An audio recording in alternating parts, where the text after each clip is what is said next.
Raising capital traditionally involves seeking financial support from external sources, which can include angel investors, venture capitalists, bank loans, or even crowdfunding platforms. Ample funding.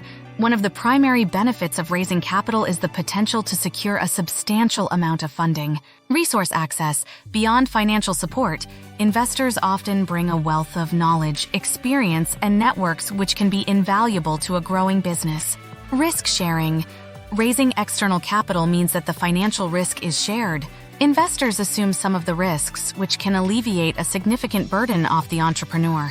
Equity sacrifice. Obtaining external funding often means giving up a portion of your company's equity. Pressure and expectations. Investors seek a return on their investment, which can place added pressure on business performance and growth expectations. Time-consuming process. The process of finding and securing investors can be time-consuming, often requiring extensive pitching, negotiations, and legal work. On the other end of the spectrum is self-financing, where the entrepreneur funds the business using their savings, personal loans, or even credit cards. Full control. When you self-finance, you retain full ownership and control over your business. This autonomy allows for complete decision-making freedom. No repayment pressure.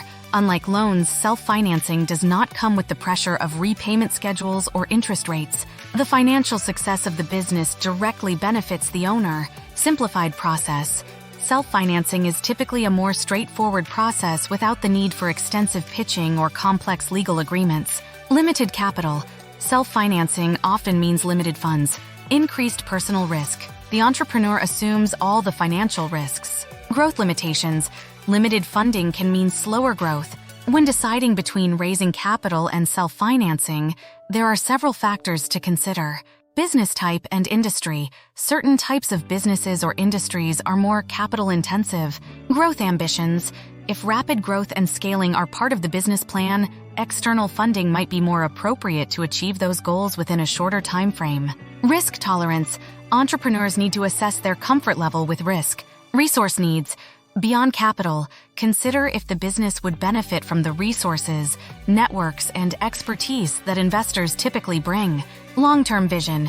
Finally, how does each option align with the entrepreneur's long-term vision for the business? Maintaining control might be crucial for some, while others might prioritize rapid growth and market impact. The dilemma of raising capital versus self-financing is a nuanced one, with no one-size-fits-all answer.